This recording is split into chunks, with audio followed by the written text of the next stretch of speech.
Karena kita mengakui namanya Taurat dari Nabi Musa, isinya tadi hukuman-hukuman atau syariat-syariat yang harus diterapkan.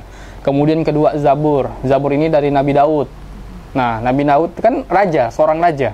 Nah, lalu kemudian yang ketiga itu Injil dari Nabi Isa, yang biasa sebut Yesus. Makanya banyak yang bilang, nggak bisa lah, Yesus itu beda dengan Nabi Isa. Tapi persoalannya sama-sama Injil nih. Itu yang membuat kita, dan historinya, ceritanya itu sama-sama dari seorang perempuan yang perawan. Kan kayak gitu. Nah, kalau di Islam itu Maryam, kalau di agama Katolik atau agama Kristen keseluruhan itu Maria, Bunda Maria. Jadi sama sebenarnya, tidak bisa dipisahkan gitu. Nah, lalu kemudian baru yang keempat itu Al-Quran. Al-Quran ini adalah menyempurna dari Taurat, Zabur, Injil, kemudian dijadikanlah Quran. Nah, Quran ini fungsinya adalah pedoman hidup manusia.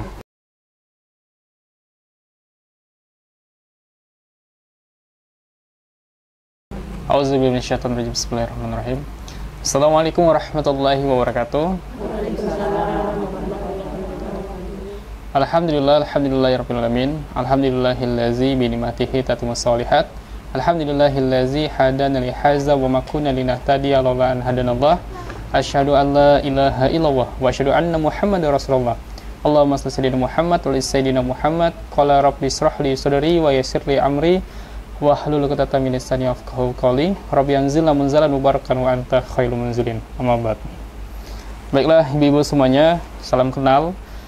Insyaallah hari ini adalah pertemuan pertama, dan kebetulan sebenarnya ada yang ngajar. Kalau saya itu biasanya ngajar di daerah terdekat aja, tapi karena memang di sini juga ada ustadz dari kita juga. Kalau beliau tinggalnya di Batu Layang, jadi tidak terlalu jauh lah kalau ke sini kan. Nah, insya Allah nanti next akan ada ustadz, namanya Ustadz Usnil. Beliau juga secara wawasan ya wajar, karena pesantrennya udah 13 tahunan. Jadi melekat beberapa ilmu yang mungkin dibutuhkan ibu nanti ke depannya. Nah, kalau saya biasanya ngisi pengajian itu lebih kepada tauhid aja. Nah, tauhid, dan kadang-kadang juga ngajar Iqra, dan ada beberapa kita juga sharing tentang udah benar nggak makhorijul huruf yang kita baca ini, tajwid, nah seperti itu. Tapi insya Allah pertama-tama yang harus kita tanamkan untuk ikut di sesi pengajian yang berkah ini adalah niat dulu. Nah, kebanyakan orang itu niatnya yang sulit. Kenapa orang-orang kalau udah nggak ada sesuatu yang bisa membuat mereka berkumpul, misalkan entah tadinya pengen silaturahmi, ya kan? Habis itu ada beberapa hal yang mungkin harapannya nanti bukan hanya pengajian. Nah, jadi itu kita niatkan dengan lurus dulu. Ada hadis yang sangat familiar, ini urutannya pertama. Jadi kita biasanya nyebutnya qala Rasulullah sallallahu alaihi wasallam, innamal a'malu binniyati wa innamal likulli imri'in ma nawa.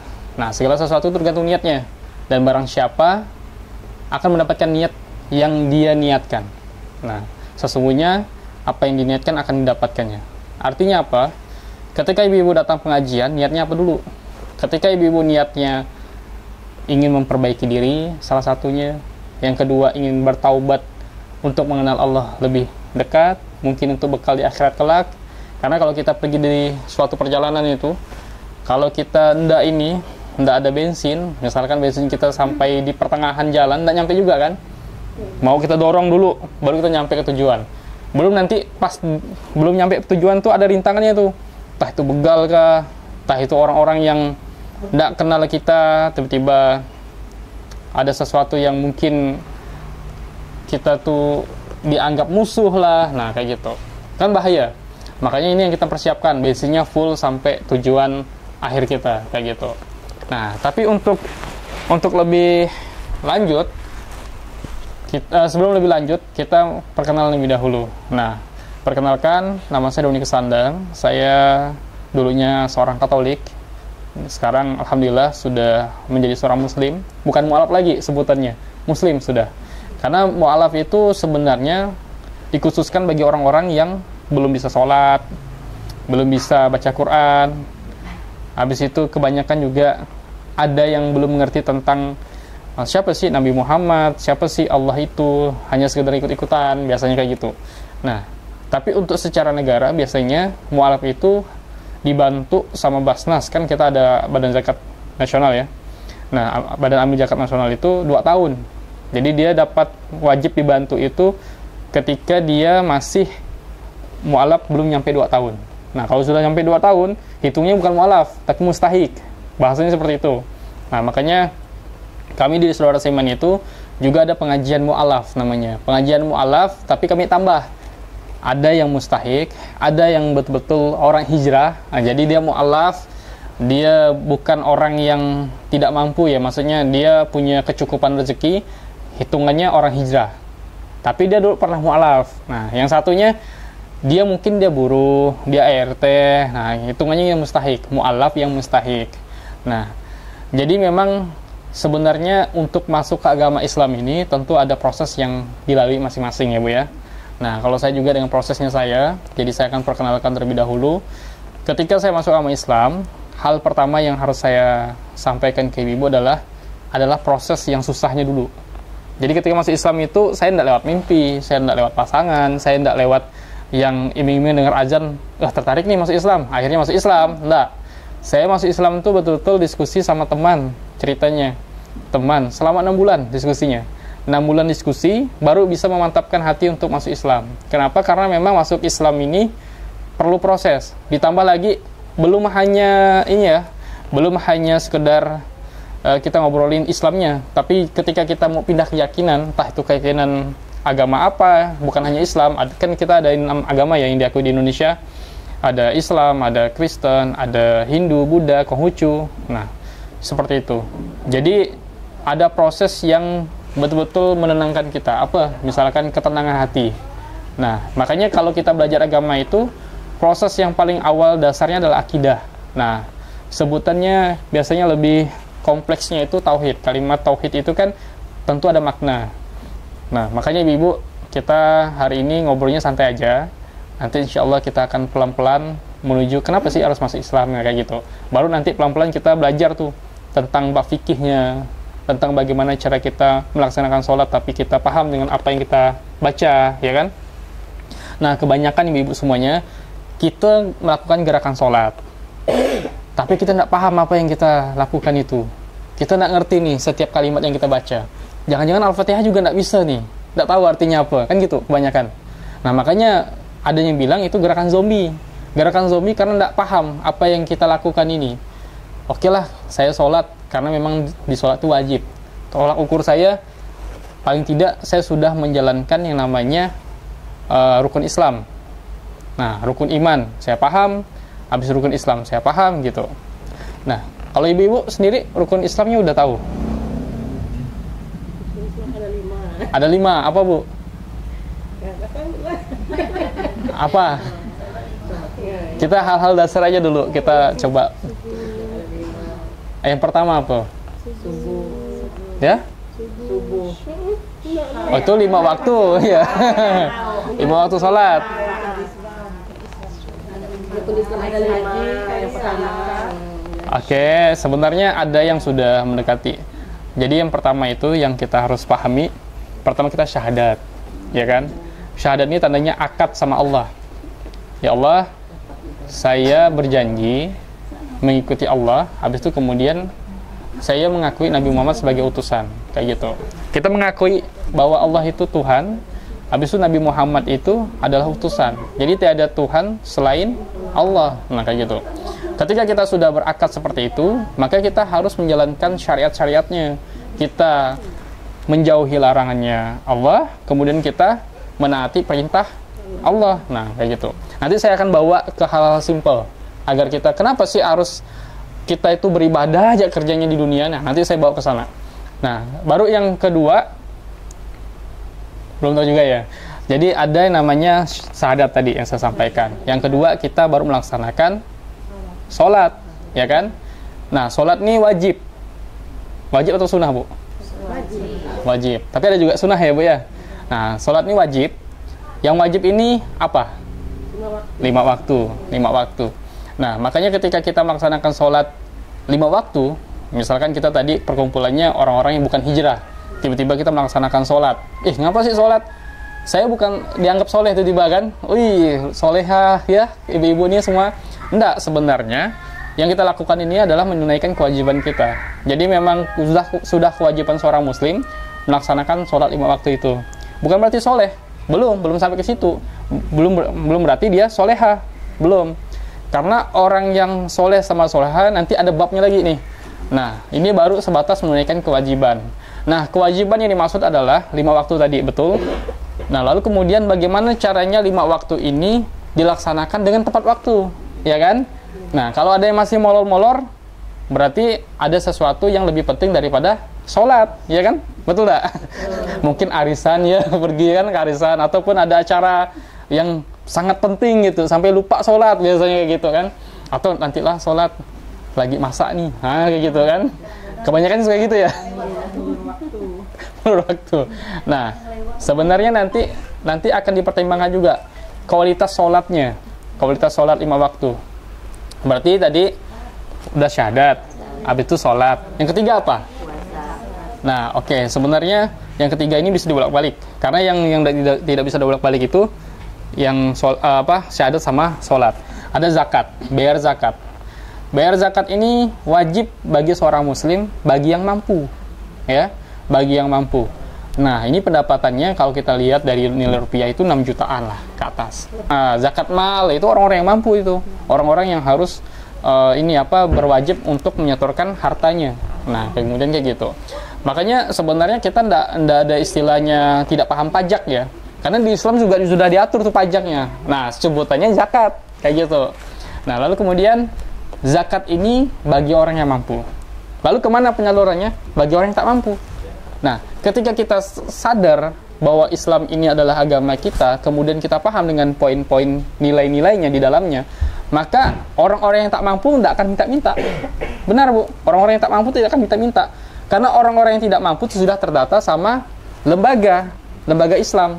Jadi tahu, nih orang yang mampu tadi bayar zakat ke lembaga Baitul Mal misalkan. Baitul Mal tuh wajib mencari orang-orang yang tak mampu, walaupun dia tidak ngasih tahu kalau dia tuh tak mampu, tapi dia tahu dengan kualitas kehidupan di daerahnya gitu. Nah, akhirnya penyaluran ini langsung tepat sasaran. Seperti itu ibu-ibu semuanya. Inilah fungsi zakat. Jadi zakat itu sebenarnya pemerataan saja. Pemerataan. Tidak ada tuh istilah kaya dan miskin, tuh tidak ada. Sebenarnya semakin orang itu paham dengan Islam, semakin produktif kehidupannya. Kenapa? Karena dia akan berlomba-lomba menjadi seorang muzaki. Maka orang yang mampu itu sebutannya muzaki. Orang yang tak mampu itu mustahik. Ketika dia mampu menjadi seorang muzaki, artinya dia semakin banyak bermanfaat. Kan dia membayar zakat. Zakatnya kemudian dikasih ke orang yang tak mampu. Orang yang tak mampu menggunakannya untuk ibadah, untuk taat sama Allah. Kemudian dia dapat apa? Dapat amal kebaikan. Bahkan bagi orang yang berfungsi uang zakat malnya misalkan, zakat mal digunakan untuk usaha bagi orang-orang mustahik. Ibu-ibu ada yang bisa jahit, difasilitasi sama lembaga Baitul Mal tempat jahit. Habis itu ibu-ibu yang bisa buat kue difasilitasi modalin buat kue. Nah, nanti kemudian ketika dia sudah mulai bergerak usahanya, sudah mulai besar usahanya, kemudian lepaslah tanggung jawab Baitul Mal, kemudian dia menjadi seorang muzaki, orang yang mampu, orang yang berwajib membayar zakat, kayak gitu. Jadi Baitul Mal itu atau lembaga Islam itu adalah bagaimana caranya mencetak orang-orang itu menjadi orang mampu, seperti itu. Nah, lalu baru selanjutnya kita bahas tentang puasa pada bulan Ramadan. Ya kan tadi ada syahadat, ya kan? Ada sholat, habis itu ada bayar zakat, kemudian berpuasa pada bulan Ramadan. Nah, puasa itu wajib atau sunnah, Bu? Wajib atau sunnah? Sunnah. Ibu sunnah. Kalau ada yang wajib tak? Wajib atau sunnah? Puasa. Puasa pada bulan Ramadan. Wajib ya? Wajib. Puasa wajib. Kalau puasa Senin Kamis, sunnah ya. Alhamdulillah ya. Jadi puasa pada bulan Ramadan itu adalah wajib. Nah, kenapa wajib? Karena memang bulan yang penuh dengan keberkahan ya. Jadi ibu-ibu semuanya, saya akan menyampaikan sedikit kenapa bulan Ramadan itu, pernah tidak dengar kata istilah syaitan ini dikurung? Pernah dengar? Pernah ya? Nah, saya akan bahas juga biar akidahnya kuat nih, karena saya bagian akidah kan. Jadi ibu-ibu semuanya kenal namanya iblis? Iblis Ada yang tahu iblis? Iblis. Ya, kenal enggak? Oh, kenal enggak ya? Oh, syukurlah. Mana tahu udah kenalan kan? Ya Allah. Bisa, luar biasa kalau bisa kenalan ya. Tapi paling tidak mengenal ya, mengenal. Jadi dulu ada, Bu. Sebelum manusia hidup di muka bumi ini sudah ada penghuninya. Jin, tahu ya? Jin. Nah, ini juga akan mematah rasa takut ibu-ibu semuanya. Karena kebanyakan sekarang takut hantu lah, takut setan lah, ya kan? Kebanyakan kayak gitu kan? Nah, ini karena perfilman juga salah satunya. Tapi nanti kita akan coba bahas. Nah, pembahasan pertama adalah manusia itu bukan yang pertama tinggal di dunia. Jin yang pertama kali. Lalu kemudian ada salah satu jin yang dia taat betul sama Allah. Bahkan dia ibadahnya sampai ribuan tahun ya, Bu, beribadah. Pada akhirnya diangkatlah ke langit. Kemudian waktu itu dari jin ini diberi nama Azazil. Nah, kemudian memimpin para malaikat. Nah, ini mainnya ke rukun iman sebenarnya nanti. Tapi nanti kita bahas. Nah, lalu kemudian dia seorang makhluk jin, lalu kemudian diangkat derajatnya karena ribuan tahun beribadah kepada Allah tadi. Lalu kemudian memimpin para malaikat. Orang malaikat itu kan tidak pernah salah ya, Bu ya. Karena dia samina wa ta'na saja. Dia taat dengan apa yang Allah perintah. Tidak pernah berani mau melanggar aturan Allah. Nah, tapi jin itu tidak, Bu. Dia masih punya nafsunya. Nah, seperti manusia ya. Lalu kemudian pada suatu hari Allah menciptakan manusia. Waktu itu dikenal dengan Nabi Adam, ya kan? Nah, setuju sampai sini ya, Bu ya? Nabi Adam kan manusia pertama kan? Nah, diciptakan Nabi Adam. Lalu kemudian waktu itu disuruhlah bersujud semuanya. Para malaikat dan jin itu tadi namanya Azazil. Nah, kemudian para malaikat itu sempat bertanya-tanya juga, tapi pada akhirnya mereka sujud semua. Nah, ada yang tidak mau sujud, namanya Azazil, jin tadi. Dia tidak mau sujud. Dia malah bertanya, kenapa harus sujud kepada makhluk yang bernama Adam ini? Sedangkan dia terbuat dari tanah, sedangkan saya terbuat dari api. Lebih mulia dia, bahasanya lebih kuat dia lah, kayak gitu. Nah, persoalannya adalah Allah itu sebenarnya tidak berarti menyuruh para malaikat dengan jin itu menyembah Adam, tidak. Tapi hanya menaati perintah yang diperintahkan Allah tadi, samina wa ta'na, kayak gitu sama Allah. Nah, lalu kemudian karena Azazil ini membangkang, dalam artian dia tidak terima dengan ketetapan Allah, makanya dia melanggar. Kemudian karena dia tidak mau sujud tadi, ada kesepakatan, yaitu waktu itu Allah melaknat beliau. Melaknatnya menjadi iblis. Nah, iblis ini kan di pikiran kita orang jahat kan, makhluk yang paling jahat gitulah bahasanya kayak gitu. Nah, lalu kemudian iblis ini minta ditangguhkan umurnya. Dalam artian minta ditangguhkan agar dia bisa mengganggu anak cucu Adam. Nah, kayak gitu. Oke, sampai sini paham, Bu? Masih nyimak ya? Nah, jadi minta ditangguhkan waktunya untuk mengganggu anak cucu Adam. Nah, jadi tugasnya iblis adalah menggoda anak cucu Adam itu agar semakin ke arah yang tidak baik, negatif, sesat, kayak gitu ya, Bu ya. Nah, lalu kemudian banyak yang bertanya, ini gara-gara iblis nih kita nih bisa berbuat jahat nih, ya kan? Banyak gitu kan? Ini pasti gara-gara iblis nih kita melakukan kesalahan. Coba ada iblis, kita akan jadi orang baik dan masuk surga. Simpel kan? Kayak gitu kan? Nah, tapi pada faktanya ibu-ibu semuanya, mau ada iblis maupun tidak, sebenarnya manusia itu diciptakan dari dua sifat. Makanya ada istilahnya negatif dan positif. Nah, manusia itu diciptakan dari fitrah. Ada sifat fitrah. Sifat fitrah ini yang baik-baik. Jadi segala sesuatu yang baik-baik dari semua agama ya, bukan hanya Islam ya, semua makhluk itu ada fitrahnya. Jadi kayak ibu-ibu semuanya tuh agama apapun dulunya akan ngerasa sisi baiknya akan timbul. Mau mencuri tiba-tiba tidak ada yang ngeliat tuh, tapi kepikiran hati itu tidak tenang, was-was. Nah, itu fitrah tuh, Bu. Jadi seolah-olah janganlah kayak gitu. Nah, ini fitrah namanya. Lalu kemudian ada nafsunya kita. Nah, nafsu kita pengen jadi orang sukses, kita pengen diakui. Nah, itu nafsu tuh. Nah, habis itu banyak segala nafsu ya. Ada yang namanya sifat syaiton dalam diri manusia. Sifat syaiton dari dalam diri manusia itu adalah sifat yang buruk-buruk. Nah, syaiton itu sebenarnya bukan makhluk. Dia adalah sifat. Nah, makanya orang bilang, ya ada setan. Sebenarnya bukan setan, bukan makhluk. Tapi syaitan itu adalah sifat manusia, dan jin juga punya syaitan dalam dirinya. Nah, ada fitrah, ada syaitan. Nah, tugas iblis tadi apa? Tugas iblis tadi adalah mengaktifkan sifat syaitan yang ada dalam diri pada manusia tadi.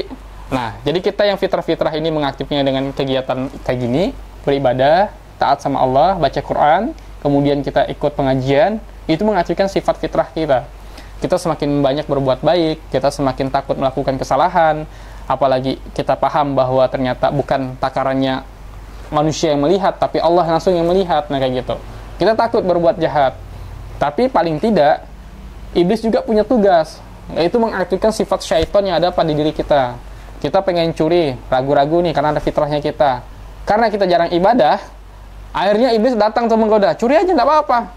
Korupsi aja enggak apa-apa katanya kan. Nah, akhirnya korupsi, terjadilah hal itu kan. Karena apa? Syaitannya lebih aktif daripada fitrahnya. Nah, bunuh aja, bunuh akhirnya. Kenapa dibunuh? Karena syaitan sudah menggoda dia. Karena dia jauh dari hal-hal kebaikan. Fitrahnya tenggelam pelan-pelan kayak gitu. Makanya ada manusia yang jahat kayak gitu. Ini kenapa nyambung dengan bulan Ramadan? Nih, kan syaitan tuh diikat katanya. Berarti di bulan Ramadan itu adalah aktivitas kebaikan. Kita berpuasa, ya kan? Kalau kita tidak puasa kan malu. Nah, kalau ini pun diam-diam kan gitu kan. Jadi kita tuh diam-diam lah kalau mau melakukan kesalahan. Habis itu yang timbul di publik kan, di masyarakat kan, kita pengen berbagi, kita pengen sedekah. Kenapa? Karena kita tahu bulan Ramadan ini bulan yang suci.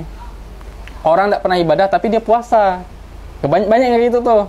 Dia tidak pernah ibadah 5 waktu. Tapi kalau ditanya, puasa enggak? Puasa. Kayak gitu. Nah, jadi syaitan yang dikurung itu dalam arti sifat kita yang buruk-buruk itu sedang tidak ditimbulkan. Karena kita sedang menimbulkan sifat yang baik-baik yang bernama fitrah tadi.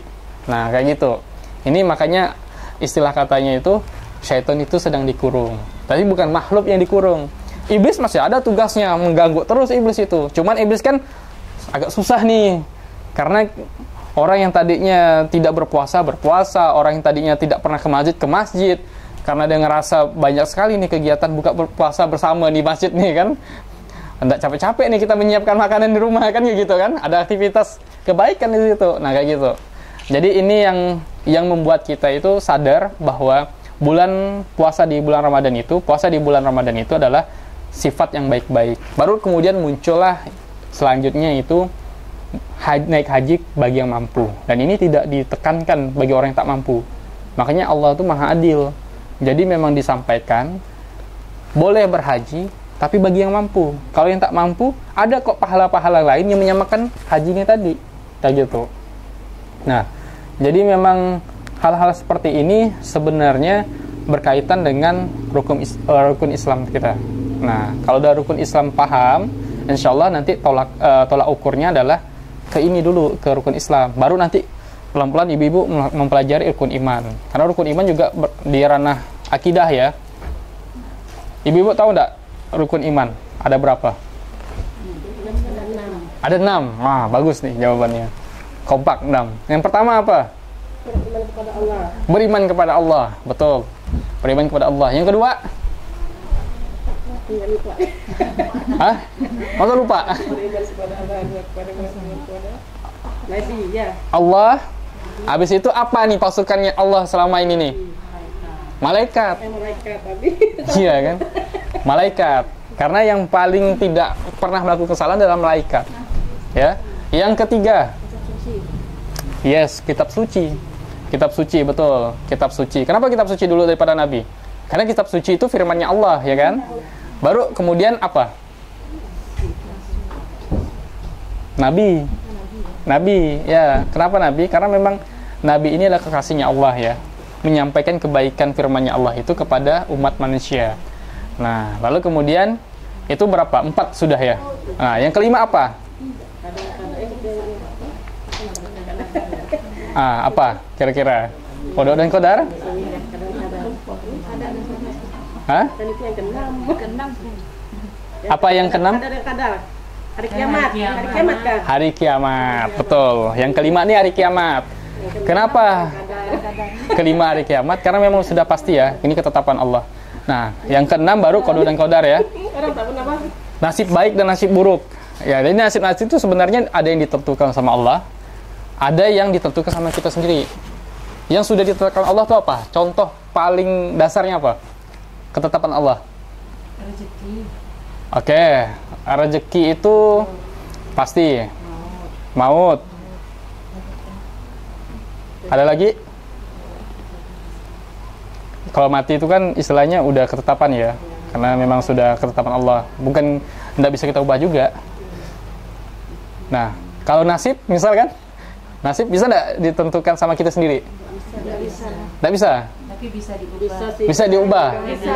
Oke. Ya. Doa. Jadi sebenarnya ada sesuatu yang bisa kita kita ubah dalam artian, oh kalau kita malas berarti kita bisa miskin. Tapi kalau kita rajin, kita percaya sama ketetapan Allah, bisa aja jadi orang sukses. Sukses itu bukan berarti dia harus kaya raya, bukan. Sukses itu dia tidak punya tidak punya musuh, dia tidak punya misalkan hutang, misalkan. Dia kan sukses juga tuh. Hidupnya sederhana, tapi dia bisa berbagi, dia bisa bahagia. Itu sukses juga. Nah, tenang. Kunci suksesnya tenang berarti. Nah, bahagia dia. Kayak gitu. Nah, itu rukun iman yang harus diketahui. Sebenarnya ibu-ibu sudah paham, cuman perlu di-upgrade saja. Nah, baru nanti kedepannya kita akan mulai masuk ke misalkan, oh ibu-ibu butuhnya ilmu fikih ibadah. Fikih ibadah ini bagian apa? Oh, saya agak ragu-ragu di bagian sholat. Ibu-ibu semua udah bisa sholat ya? Udah, insya Allah bisa sholat ya. Tapi kalau bacaannya sudah,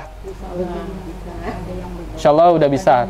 Tapi artinya Allahu alam ya. Allahu alam shawab. Sholat aja ya. Tapi Bu, sebenarnya itu pembedanya ketika orang yang cuman, bayangkan, orang sholat tidak tahu arti, dia bisa tenang. Gimana ceritanya orang yang dia sholat tapi dia nggak tahu artinya? Oh, itu lebih merinding lagi Bu. Kenapa? Karena di Al-Fatihah itu artinya itu sangat menarik Bu. Kalau Ibu telaah dari awal itu, kita coba telaah ya Bu ya, pelan-pelan. Kita udah mulai dari Bismillahirrahmanirrahim. Kalau auzubillahi minasyaitonirrajim, Bismillahirrahmanirrahim. Kalau kita udah mulai Bismillahirrahmanirrahim dengan menyebut nama Allah yang Maha Pengasih Maha Penyayang, kita udah kayak memohon sama Allah nih. Allah yang Maha Pengasih, Allah yang Maha Penyayang. Berarti kita nih mengaku kita nih manusia lemah, kita pengen bertaubat. Allah tuh Maha Pengasih. Jadi Allah tuh akan mengampuni apa kesalahan kita. Nah, habis itu Maha Penyayang. Walaupun kita banyak dosa, ya kan, kita banyak melakukan kesalahan, tapi Allah tuh Maha Penyayang gitu. Selagi kita tuh percaya bahwa Allah itu Tuhan, Nabi Muhammad itu utusannya, insya Allah Allah akan ampuni semua kesalahan kita. Tapi bagaimana cara kita itu minta diampuni? Ya ikut dengan kegiatan positif seperti ini salah satunya. Nah, kayak gitu. Ini tanda kita upgrade untuk menjadi seorang muslim yang kafah, Islam yang baik. Nah, lalu kemudian baru kita mulai dengan alhamdulillahirrahmanirrahim. Segala puji bagi Allah. Kita memuji Allah. Karena namanya Allah yang menciptakan kita harus sering memujinya. Nah, kayak gitu. Lalu kemudian kita langsung Bismillahirrahmanirrahim, Alhamdulillahirrahmanirrahim, Ar-Rahmanirrahim, yang Maha Pengasih Maha Penyayang. Tadi ditekankan lagi, Allah itu Maha Pengasih Maha Penyayang. Malik Yaumiddin, pemilik hari pembalasan. Jadi segala sesuatu yang berkaitan dengan kehidupan kita di muka bumi ini, segala sesuatu itu juga Allah lah yang punya hari pembalasan itu. Jadi saya akan berhenti di sini. Ada kisah menarik ya ibu-ibu semuanya. Jadi memang untuk memahami akhirat tuh agak penting, karena kita akan ke sana, pelan-pelan akan ke sana. Nah, tidak mungkin juga kita bisa siap kalau kita tidak paham, ya kan? Banyak orang yang takut mati, benar Bu? Banyak kan? Sampai sekarang pun, walaupun kita udah muslim, kita paham bakal masuk surga pun, banyak orang yang tak siap mati, benar tak? Kenapa? Karena memang kita belum paham nih tentang akhirat ini seperti apa. Masih buyar di pikiran kita. Ya kan? Masa saya banyak melakukan kesalahan, tiba-tiba saya masuk surga aja, kayaknya tidak logis gitu. Nah, sebenarnya Nabi Muhammad itu, kalau kita lebih detail kenal beliau, jadi Nabi Muhammad itu sebelum sakaratul maut, jadi sebelum meninggal, dia tuh sempat ngobrol sama malaikat Jibril. Jadi dia memohon betul bahwa umatnya ini dipastikan masuk surga, minta dipastikan masuk surga. Lalu kemudian kita kembali lagi, apa yang harus kita ketahui dari cerita ini? Berarti ketika kita paham dengan nilai-nilai sejarahnya tadi, dengan poin-poinnya tadi, maka setiap orang itu akan mendapatkan hidayah. Nah, semakin dia baca itu kitab-kitab yang ada di muka bumi ini, karena kita mengakui namanya Taurat dari Nabi Musa, isinya tadi hukuman-hukuman atau syariat-syariat yang diterapkan. Kemudian kedua Zabur ini dari Nabi Daud. Nah, Nabi Daud kan raja, seorang raja. Nah, lalu kemudian yang ketiga itu Injil dari Nabi Isa yang biasa sebut Yesus. Makanya banyak yang bilang nggak bisa lah Yesus itu beda dengan Nabi Isa. Tapi persoalannya sama-sama Injil nih. Itu yang membuat kita dan historinya, ceritanya itu sama-sama dari seorang perempuan yang perawan, kan kayak gitu. Nah, kalau di Islam itu Maryam, kalau di agama Katolik atau agama Kristen keseluruhan itu Maria, Bunda Maria. Jadi sama sebenarnya, tidak bisa dipisahkan gitu. Nah, lalu kemudian baru yang keempat itu Al-Quran. Al-Quran ini adalah menyempurna dari Taurat, Zabur, Injil, kemudian dijadikanlah Quran. Nah, Quran ini fungsinya adalah pedoman hidup manusia.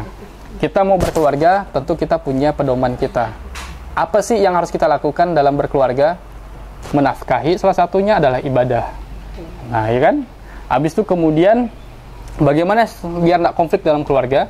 Tentunya kita melihat perannya para nabi, salah satunya Rasulullah yang sudah ditampilkan histori kehidupannya. Bagaimana seorang Rasulullah memperlakukan istrinya, bagaimana cara Rasulullah itu mengimbangi antara urusan rumah tangga dan urusan negara. Nah, kayak gitu, beda peran. Jadi ketika dia urusan negara, dia tegas gitu. Kalau di rumah, belum tentu gitu. Apalagi kalau ada anaknya, dia main sama anaknya, kayak gitu. Habis itu bagaimana cara mencari nafkah, bagaimana caranya, kan kita di poin dakwah itu ada 5 hal. Ada namanya, pertama itu birrul walidain. Birrul walidain itu, ini poin dakwah ya, yang bisa kita terapkan sehari-hari. Birrul walidain ini adalah hormat kepada orang tua.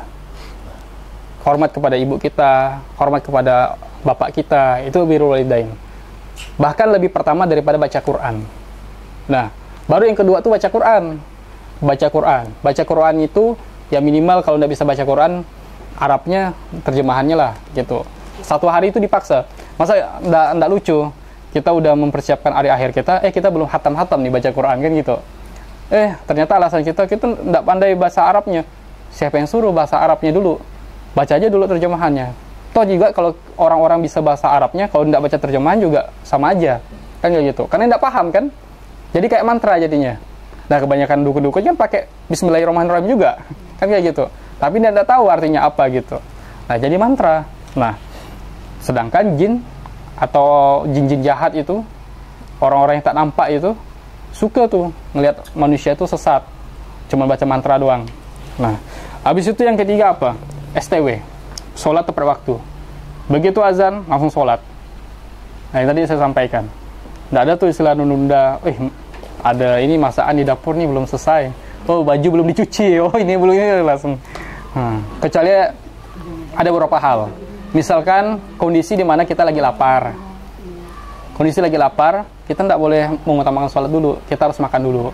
Kenapa? Biar pas sholat kita fokus. Tidak ingat makanan yang harusnya kita makan nih. Nah, kan gitu. Makan dulu, baru sholat.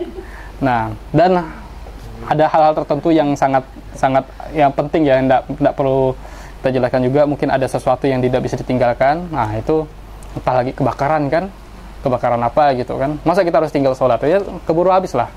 Jadi kita harus selesaikan dulu. Itu sebenarnya lebih ke etika aja sih. Nah, etika kita sama manusia harus dijaga, bagi etika kita sama sang pencipta kita, kayak gitu. Baru kemudian rezeki halal. Rezeki halal ini baik sifat maupun zat. Nah, ini yang harus kita edukasi juga kayak ibu semuanya. Dan kenapa harus diedukasi? Bedanya sifat dan zat rezeki halal itu, kuas misalkan. Kita tidak tahu kuas ini terbuat dari apa. Sosis itu halal tentunya kan. Tapi ketika dia lagi dipanggang sosisnya, tiba-tiba kuas ini terindikasi bulu babi, doa tertolak. Nah, maka tidak heran kalau doa kita tuh sulit dikabulkan. Bisa jadi ada sifat-sifat yang membuat rezeki kita tidak halal. Zat jelas. Misalkan ada minuman khamar, yang sifat-sifat yang membuat kita mabuk itu ujung-ujungnya menjadi haram gitu. Nah, zatnya jelas gitu kan. Nah, kalau sifat tadi ya berkaitan dengan kuas tadi, walaupun makanannya halal, ternyata indikasi kuas yang kita gunakan ternyata itu haram karena bulu babi tadi. Nah, kayak gitu. Baru terakhir itu ada yang namanya bermuamalah tanpa riba dan akad batil. Ini ada bab khusus sih. Yang penting adalah bagaimana cara kita yang tidak paham tadi kita bertobat, yang kemudian ketika kita paham, yang tidak paham kita bertobat, yang ketika kita paham kita laksanakan, berarti kita ngajak perang Allah dan Rasulullah. Karena ada ayatnya. Ketika kita melaksanakan praktik riba misalkan, kita tidak paham, tidak masalah. Jadi masih bisa ditoleransi. Artinya bertobat saja. Tetap lunaskan, jadi tinggalkan. Oh, saya bertobat, saya tidak mau lunaskan riba lagi. Jadi bunga-bunga yang ada di bank-bank ini terserah lah. Yang penting saya udah taubat. Enggak kayak gitu, harus dilunaskan. Tetap harus dilunaskan. Itu bisa jadi kita tidak tahu. Kalau tidak tahu tidak masalah. Dalam artian masih ada toleransi di situ. Karena Allah kan tadi sudah membuka dengan kalimat Bismillahirrahmanirrahim. Dengan menyebut nama Allah yang Maha Pengasih, Maha Penyayang. Allah itu Maha Pengasih, lagi Maha Penyayang. Jadi aman. Jadi tinggal bertobat saja. Karena hubungan kita sama Allah itu, cara untuk memperbaiki adalah bertaubat, kayak gitu. Tapi hubungan kita sesama manusia, cara memperbaiki adalah minta maaf, ya kan? Secara langsung. Kita tidak bisa tuh, kita udah bertobat sama Allah, tapi sedangkan hubungan kita sama tetangga kita atau sama keluarga kita itu masih retak. Artinya belum tuntas di muka bumi ini urusan kita. Nah, itu yang harus kita segera minta maaf. Mungkin ada utang yang kita belum lunas, kita harus bayarkan, kayak gitu. Nah, itu sih yang harus kita perbaiki. Ini tanpa riba dan akad batil, bermuamalah.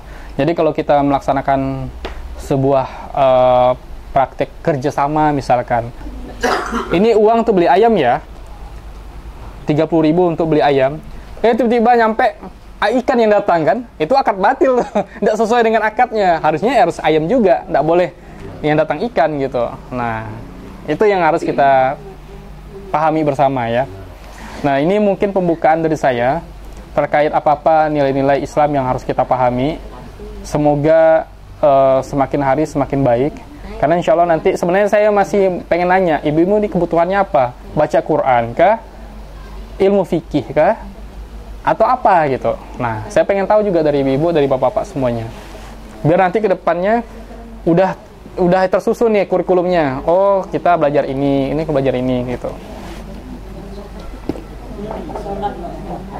Sholat ya? Iya. Sholat. Pengennya tuh kemarin tuh kalau saya tuh ya mengumpulkan teman-teman ini memperbaiki sholat dulu. Memperbaiki sholat dulu ya. Kita nih ngerasa nih udah bisa bacanya tuh, tapi apakah udah betul? Oh iya. Kita belum tahu gerakannya apakah udah betul ya. Kan?